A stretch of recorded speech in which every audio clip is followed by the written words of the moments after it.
Next time on a very spooky fine dining podcast, the season 1 finale, TGI Fridays the 13th. Oh, you betcha, pineapple's gonna hit the fan as Michael's son Juicy, or in this episode, Juice's son Voorhees, goes on a murderous rampage, and no one is safe. It gets real spooky, it gets real bloody, and not everyone's gonna make it to the end of the episode. Who will live, who will die? Listen to Fine Dining, the search for the most mediocre restaurant in America, break down a trip to TGI Fridays based on the atmosphere, the service, and the food, and try not to be scared to death.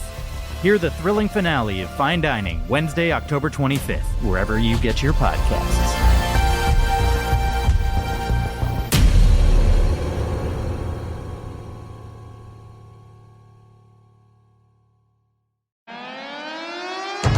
A Woman's Place is coming home. Yes, that's right. We've gone football mad for 1 week only. I'm Harriet Langley-Swindon, and this is Non-Censored.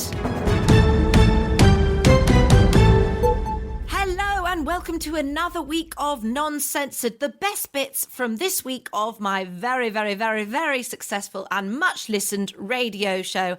I'm Harriet Langley-Swindon, and as always, I'm joined by my producer and brother-in-law, Martin. Hello, Martin. How are we this week? I've got to tell you, I'm not feeling too good. I think I've got a fever. And I think it's football fever. I'm actually feeling fine. Although I'm a little sweaty, but that's nothing to do with illness. Right, thanks, Martin. I'm not sure if that was an attempt at a joke, but we'll keep it in. Now, we have a live show at the very admittedly rather wokey arts festival, the Edinburgh Festival, on the 19th of August at the Roundabout, and tickets are available soon. So if you want to see us live, there's your chance. Paynes Plough Roundabout for more details on that. Or if you can't be bothered to go all the way up to Scotland, and to be honest with you, why would you? You can come to our live show in London on September the 10th. Tickets are available at kingsplace.co.uk. But football! You've got very into this tournament, haven't you, Martin? Oh, yes, I love it. You know, kicking the ball, jumpers for goalposts. Actually, it's just normal goalpost for goalposts. But it's very, very impressive. We have Lucy Atkinson. She's a former professional football player who will be commenting on the final. That's not the proper final, but the final for women. You sort of used to do football before anyone cared about it. I mean, in the women's way. Right, yeah. I mean, people did care about it quite a lot. And at the time, because it wasn't like mainstream. So actually, the people who cared about it, I think, cared about it more. But, there were lots of people who liked it. A lot of, kids that we were really inspiring at the time. So it's got a really broad appeal. It's just, now it's got a broader appeal because it's, it's mainstream. We're winning. We are winning. Yeah. We're winning. Yeah, we're doing really well. Don't want to, jinx it or anything, but we are doing really well. We are going to the final against Germany. Always exciting when we go against Germany on anything for historical reasons. Right. Lucy, I've got to say, I was particularly excited that we were getting you on the programme. I've been such a big fan of the Lionesses. I'm ready to hear them roar. It's coming home. Yes, what you've a been team, supporting us for a long time then, yeah? Since, before it was trendy. Before the semi-finals, certainly. Bethany England, am I right? What a woman! What a name! Yeah, it's just good name. It got me excited just knowing that she was on the squad. I could go on. Please do go on, Martin. So many Please good. Do go on. Yeah. Jill Scott. Oh, midfield. She can.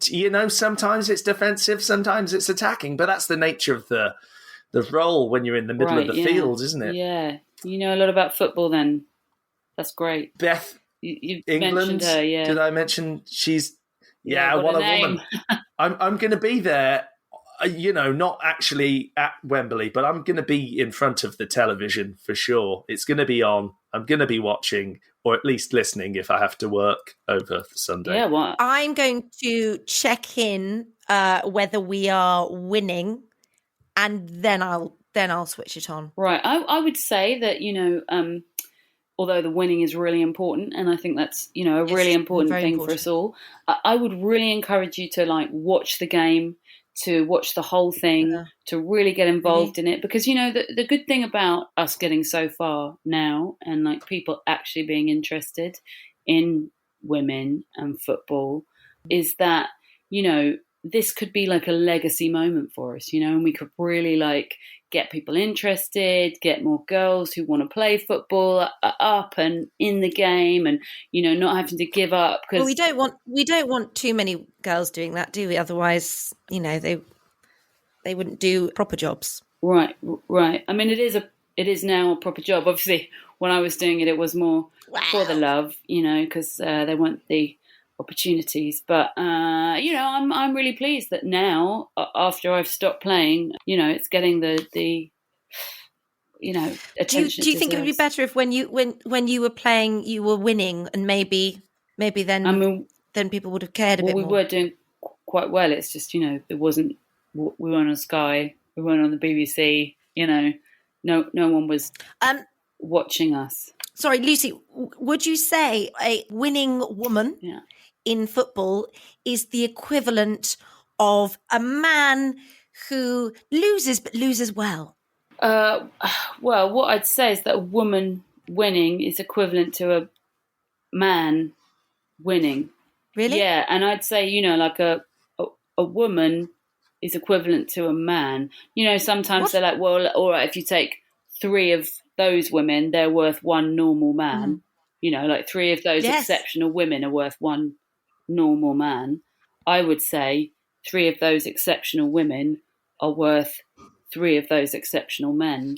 But one of those men, he could easily tackle those women to the ground, like they do in football, and score the winning goal. Yeah. I don't know if you have obviously not watched a lot of the football, but the women do spring back a lot quicker. They're much more.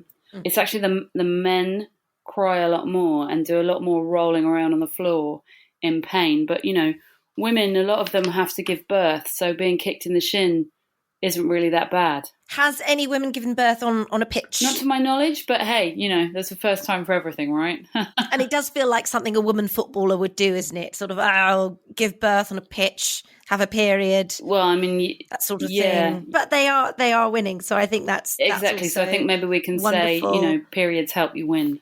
Well, I don't know about that. I mean, when I'm on my period, I'm quite a sort of level-headed, nice person, Right. But on my period, I get a bit tricky, don't I, Martin? Oh yes, that some people are concerned that women having periods might attract bears, but I always say, oh no, Harriet becomes a type of bear. Yes. She physically assaults me. Yes. It is quite painful. Oh, we at times, laugh about it afterwards. We really do. Best way. Yeah. Do you think maybe women's football is for those women who don't want to have babies? I wouldn't want to say that about anyone. You can be a woman in sport and have children. A lot of women do. Bit embarrassing though, isn't it, if your mother was a football player? Don't you think it'd be amazing? I mean, obviously, when I was a football player for my kids, it was quite embarrassing because it was it just wasn't as trendy as it is now. Whereas now, if I was a football player, it still was getting all the attention. I think my kids would be really excited. But at the time, I don't think they mentioned it. The time you were an embarrassment. I wouldn't say an embarrassment. It's just they just didn't talk about it. A failure. Yeah. As sort of, what's the point of you, mum? There was a little bit of that, but I don't all kids say that to their mums at some point. Oh yeah, I get it non-stop from my children. What are you doing here? Be better. You're a pushover. You're an embarrassment. It's all sorts of silly, fun jokes that I don't know where they get it from, really. Well, Lucy, it's been a pleasure. Thank you very much, and best of luck with your no longer playing football. Thank you very much. Yeah, thanks. Well, that's enough football. Let's talk about the political chaos in the Labour Party. Oh, goodness, Martin, have you been following this? Absolutely. People losing their jobs, some people losing their tempers, to be honest. We had Tim Dalton on the show, talking about the sort of Labour factionalism. He is, of course, a journalist for the New Statesman. Let's take a listen. Let's start with talking about frontbencher Sam Tarry, who was sacked after defying Keir Starmer's ban on joining the picket line. What's your view on this? Well, we've got to start splitting hairs right from the off, I'm afraid. Oh, okay. He wasn't actually sacked for being on a picket line. Right. He was sacked for what he said about pay rises whilst on the picket line. And it's worth getting these things sort of cleared up, because if there's one thing the Labour Party wants to try and avoid at this stage, it's factionalism and just making sure that they're all on the same page, because it's perhaps easier to think of Labour at the moment more like the Commonwealth than a political party. It's now a loose group sharing a sort of common history, some of whom are happier to talk about that history than others. Right. Can you elaborate a bit? So there's no factionalism, but yet there are factions. So, for example, Sam Tarry he was seen to be on the sort of Corbynite, shall we say, and Yeah, so the worst of the he will worst. fall into the left Labour side of things. Yes. Now, they're not traditionally aligned with the Liberal Labour side of things, so that means that perhaps certain elements haven't sort of rushed around to help him. Now, Bennite Labour, who you would think would maybe back Sam Tarry, they're not really coming to his aid, because there's a little bit of a row there with what we'd call Socialist Labour, who are backing Tarry. But I'm sure this will all be sort of come out in the wash as time progresses. And where did the Guardian reading signed petition Labour people fall under? So they would be under what is sort of, we would define as Labour First, which is part of something called Labour to Win, which is where you would find Keir Starmer at the moment. That's very much like at the far end of one spectrum, the other end being sort of Momentum, who would be next to Left Labour, who would be next to maybe Labour Left, who are, they're not the same thing. Labour Left, Left Labour, they're subtly different WhatsApp groups. Then there'd be a sort of Socialist Labour. The Socialist Labour group is kind of what's left of the Democratic Socialist group, which they set up a separate WhatsApp group for a pub quiz that's got wildly out of hand. It's all got very confusing, hasn't it, Tim? I liked your suggestion that it's a bit like the Commonwealth, because it started off as a sort of like a British man, an Australian and a Canadian walk into a bar type situation, didn't it? And now we've realised that the British man is actually an Irish man, well, a Northern Irish man, and an English man and a Scotsman on top of each other's shoulders wearing a trench coat, maybe. What are you talking about, Martin? I mean, just there's a lot more to it than it first seems, and it is sort of a bit of a joke. Out of interest, what sort of faction are you on the left, or you're liberal? Democrats? That's not what I wanted Right. to get into. Yeah, I don't like to stake my position in any situation. Although they do have a lot of good policies and really are being treated quite unfairly just because of something that happened quite a few years ago. Sorry, getting back to the matter in hand, Tim, we sort of touched on these different factions, which I have to say I understood perfectly and kind of knew everything that you were saying already. But there has been a lot of anger, hasn't there? I mean, Diane Abbott posted that, she pointed out that Keir Starmer was on the picket line in 2019, and she wrote, "Is he going to sack himself?" Now, what do we make of that? Labour is on something of a journey, and Keir Starmer is also on this journey, and I think everybody is, apart from Sam Tarry, who's now sort of he's not on the journey anymore. The journey. Which is actually quite convenient, because he's off because of trains, and of course you get on a journey by getting on a train. That's it. That's Sam Tarry there in a nutshell, really. But that's, in terms of the Diane Abbott situation, you can sort of see what's happened there. Diane Abbott is from the Corbynite side of the party. Obviously, she was very involved in the Corbyn project. That's the opposite, of course, to Blue Labour, which is the sort of right of the party. Then there's Green Labour, which would be more slightly aligned towards the Green Party. There's Brown Labour, for those who were more involved with the sort of Gordon Brown economic policy. Now, there was a move to try and bring all those colours together under the name Rainbow Labour. Unfortunately, that name was already taken by the LGBT group, so they had a chat, and a scientist actually pointed out that if you put all the colours together, you get white, but they just decided that was never going to fly. Is there an Orange Labour? They have changed their name to Labour Now.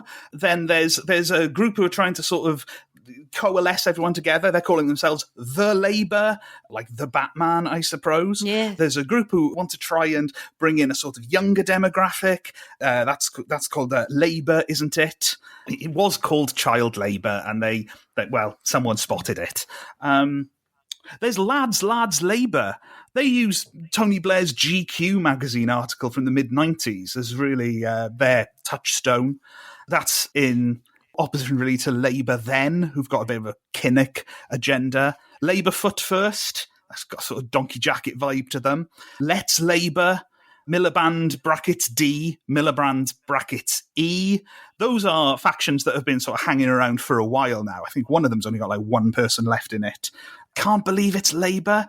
They're sort of still kicking around, I think. And then this week, we start of a new faction, Labour for Pickets, which is, I think they really are getting behind the idea that you can get a day off work.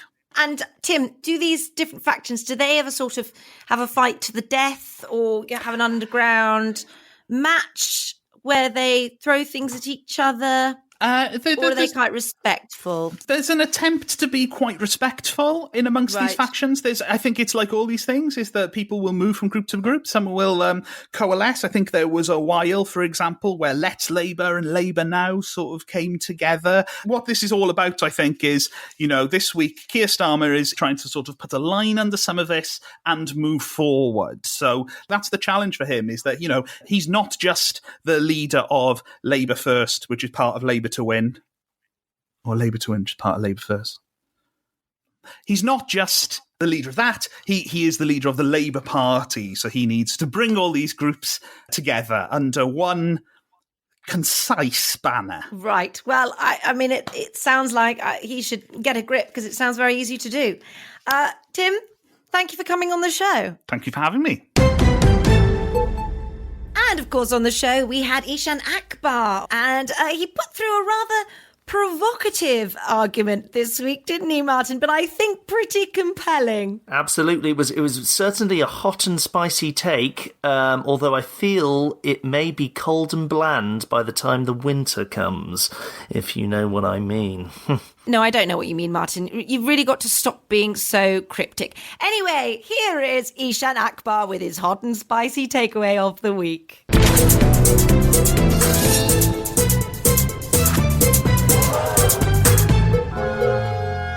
Eshaan, how are you today? Yes, I'm feeling very, very good, thank you. How are you, Harriet? I'm very good, thank you. I'm very looking forward to this week's hot and spicy takeaway of the week. Well, I have got something very hot and spicy for you. So as you know, hot relates to heating, which relates to energy, of course. And the news hot off the press is the owners of British Gas, who provide our heating, Centrica, have made the tidy sum of £1.34 billion in the first half of this year. What a great British story, despite all the fear-mongering you've heard about it being the most challenging energy crisis in living memory. Frankly, us paying more means that a company like Centrica can make even more money. So the hot and spicy takeaway of the week is this. There's no such thing as a cost of living crisis. What it is a cost of living helping British business get better and make more profit. Oh, I love this take. This is wonderful. Because so often these energy companies, which do a lot for this country and for, the common man. Yes. Really, I feel get it in the neck, don't they? They do. I mean, there's all this. It's frankly, I feel like as a society, we expend too much energy criticising these gas companies. And frankly, we ought to put our energy together to help these energy companies make more money. And the more money they make, the more executives make. And the more executives make, the nicer things they buy. So overall, it helps the economy. Yes, and and then you've got the kind of awful lefty faction talking about how, oh no, we should make them do a windfall tax and things like this. And you think, why are you persecuting these companies just for making money? Well, and also you can't apply a windfall tax to companies that have put up these amazing wind farms which are trying to generate more energy for us. I mean, leave wind alone, for goodness sake. Yep. 100%. Well, sorry. Well, no, producer Martin, sorry. What's your response to this hot and spicy takeaway? No, I mean, I suppose it's not much of a surprise. I mean, I don't want to get anyone hot under the collar with my opinion. That's fairly sexual. I don't need that. No, Martin, by really saying, not appropriate. I've just got an image of you. Well, that's not the point. I was just trying to make a fun pun. And you're doing that to our listeners. The point is that I don't think that people should have to pay over the odds when they're already struggling with a cost of living crisis. And I think it's actually in rather bad taste for these big energy companies to be profiteering from what is a national, nay, a global crisis.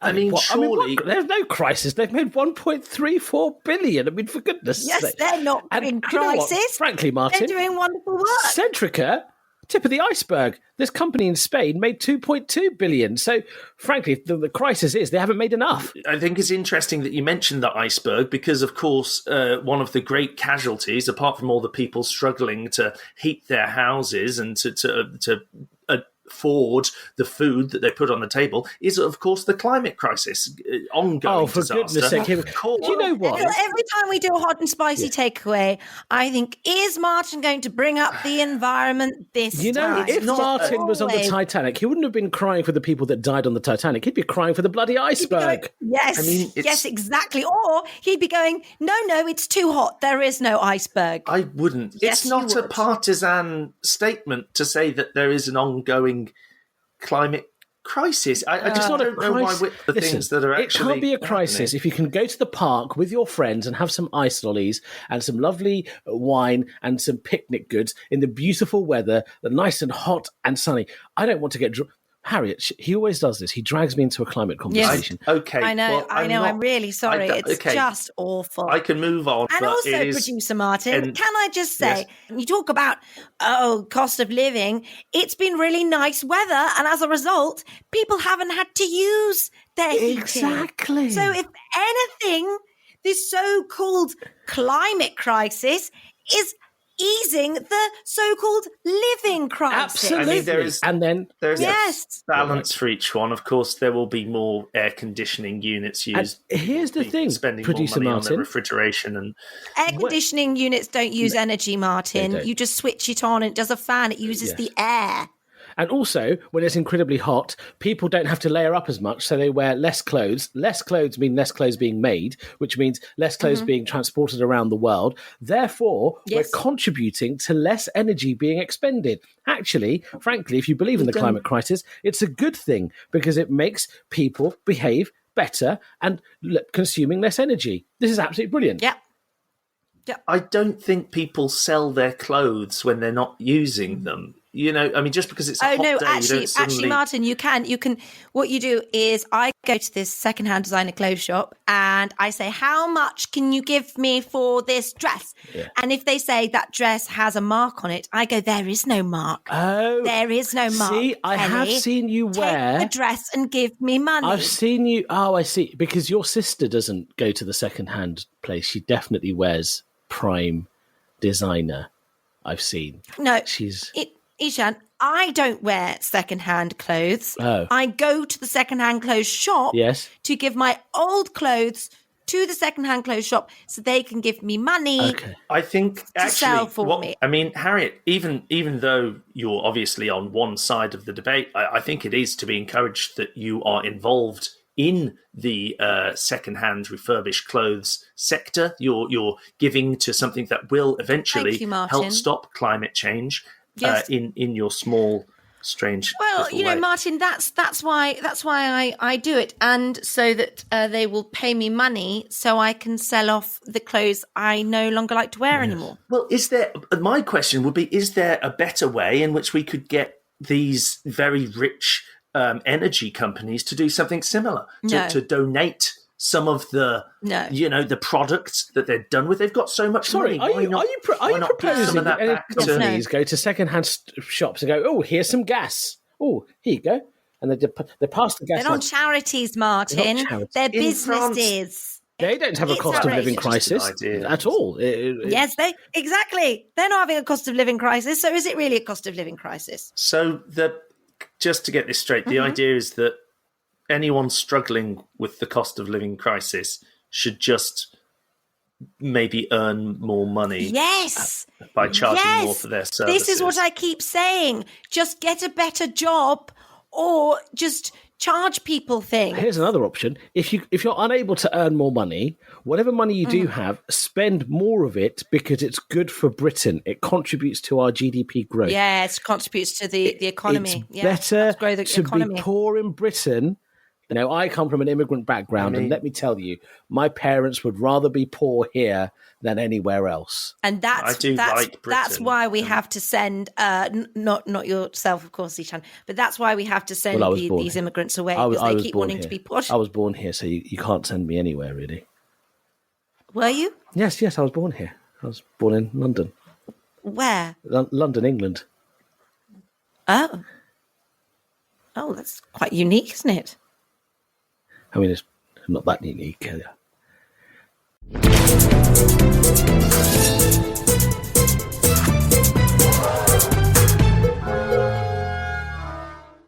So we had Kemah Bob on the show. They are a comedian and feminist, and they are talking about their new podcast, Femmes of Colour. Now, I can already hear you all getting very worried, and don't worry, I really held them to account.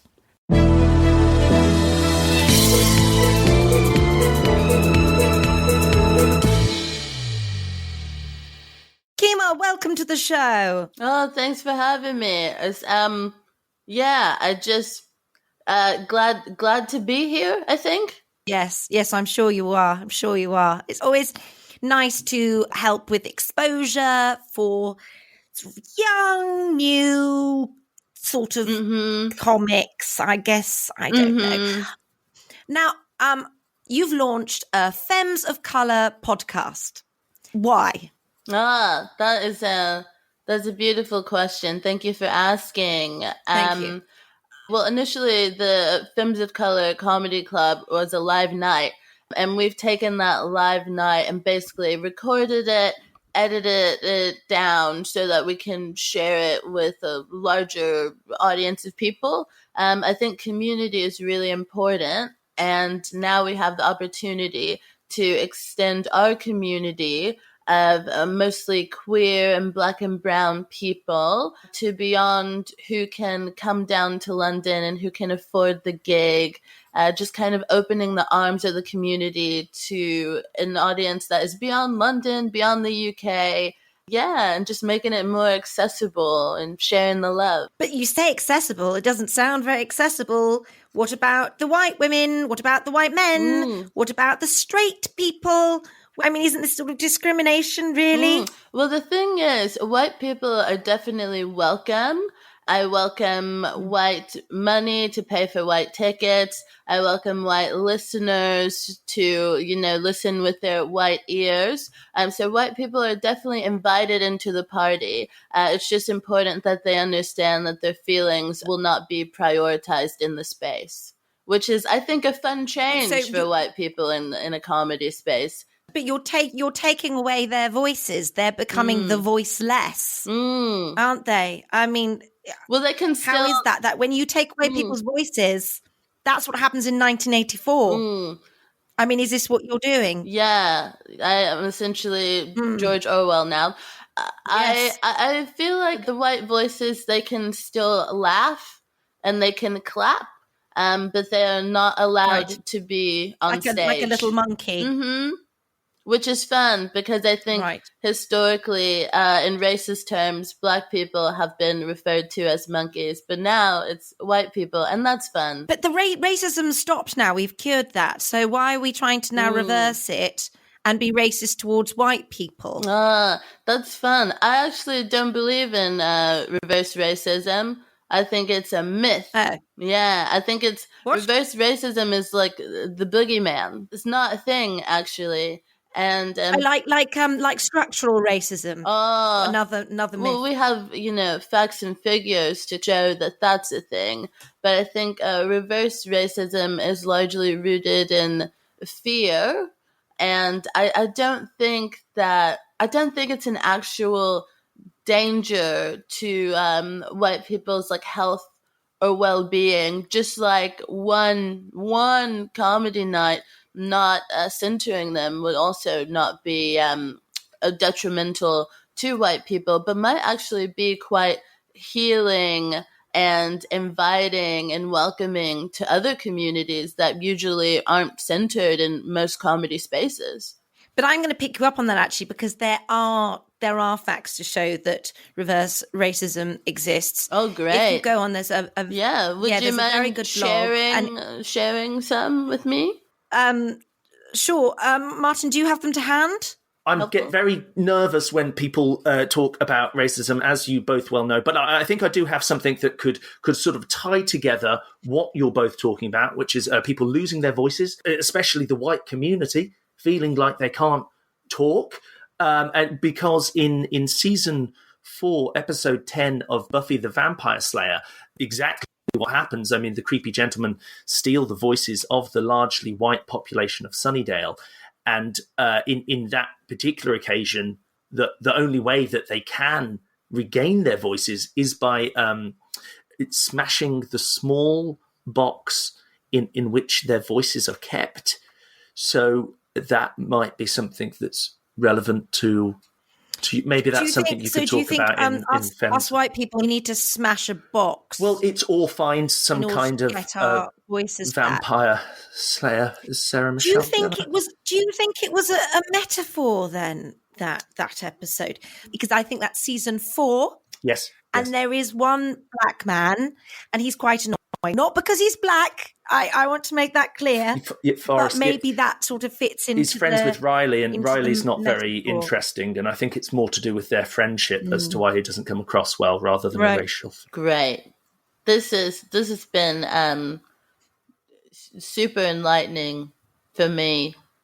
Thank you. I'm just glad we're not talking about race. Yeah, well, I thought Buffy the Vampire Slayer was just fun, entertainment.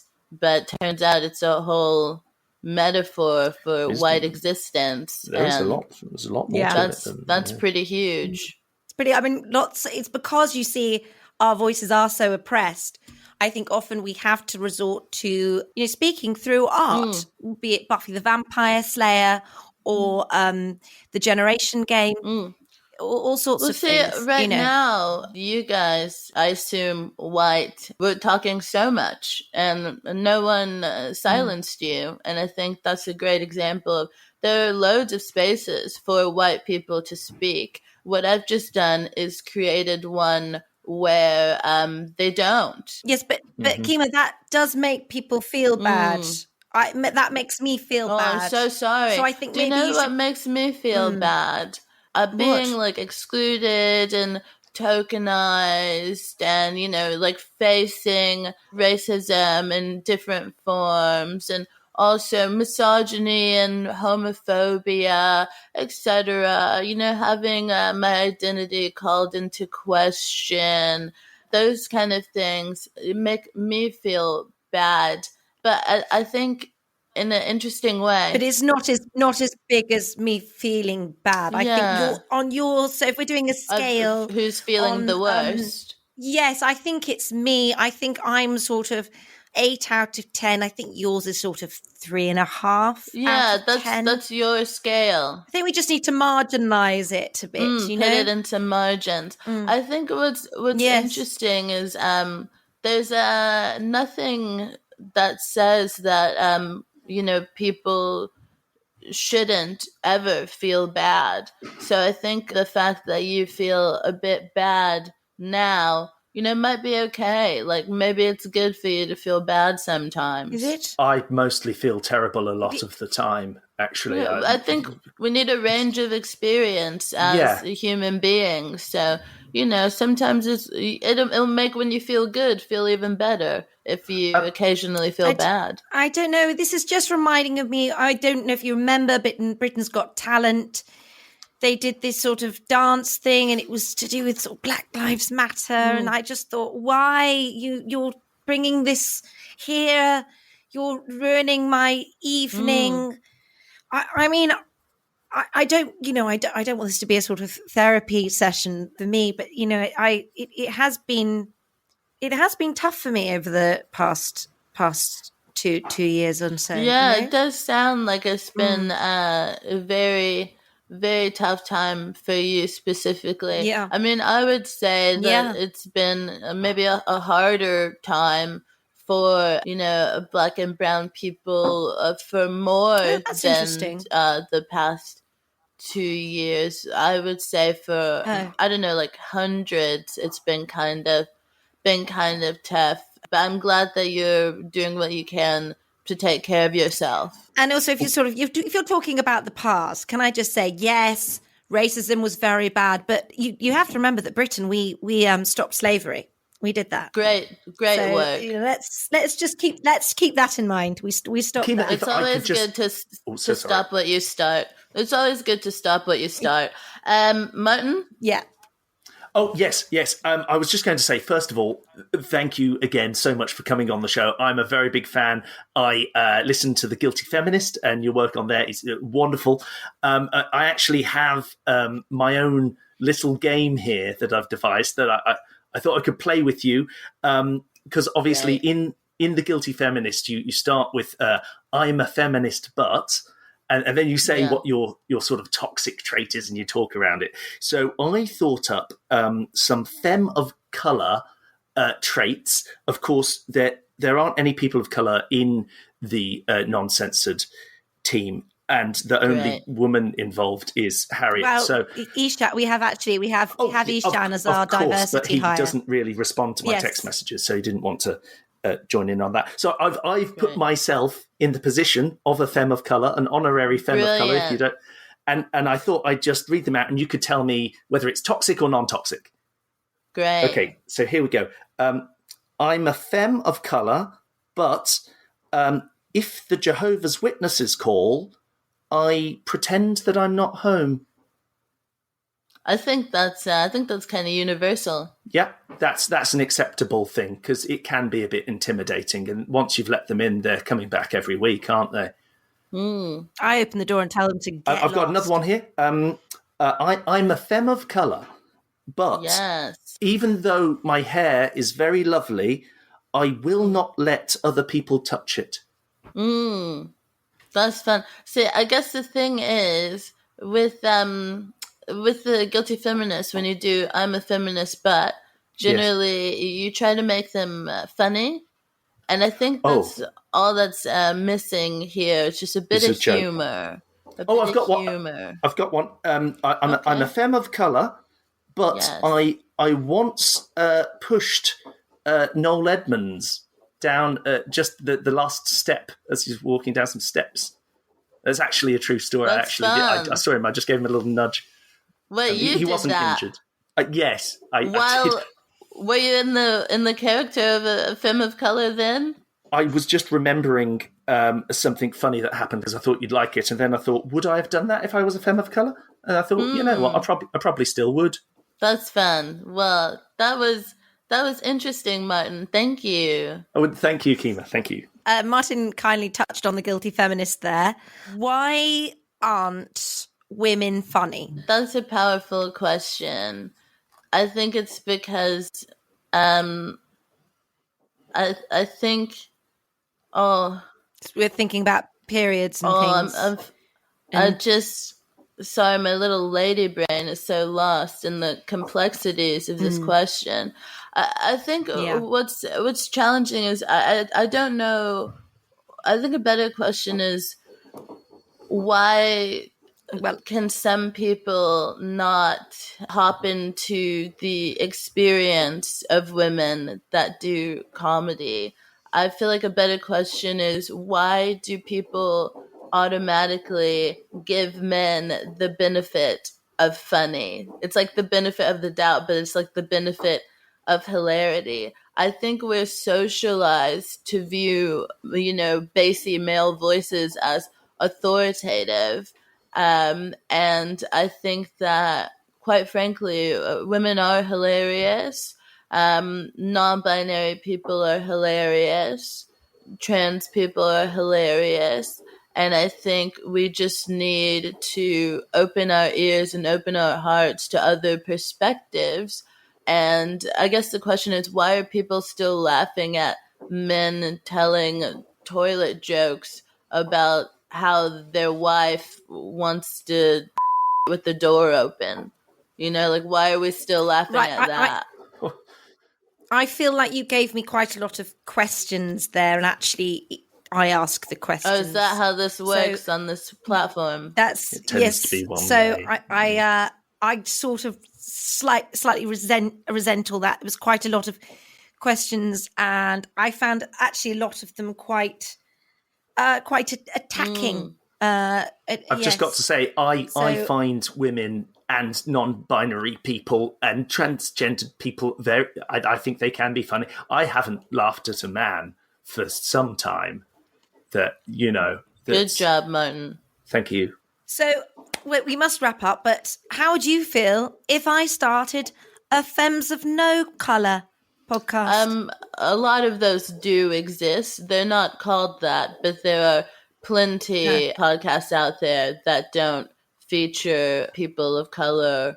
So it would be tough for you maybe to find a uniqueness in doing that. But I say go for it. And, whatever consequences happen, enjoy those as well. Well, thank you so much. And you are always welcome in this space. Oh, thank you. I don't think I'll be back. Well, that's it for this week. You can download Femmes of Colour wherever you get your podcast, or you can also download one of our past podcasts. In fact, you can rate our podcast, can't you, Martin? You can do all sorts. Yes, but I've found that if you click any star that is under 5, that sometimes that causes you a bit of trouble with your with your device. So probably stay on the safe side and click 5 stars when you're giving it a review. With thanks to Rosie Holt, Brendan Murphy, Eshaan Akbar, Ruth Bratt, Gareth Gwynn, Ed Morrish, and special guest Kemah Bob. I've been Harriet Langley-Swindon. He's been producer Martin. See you next week.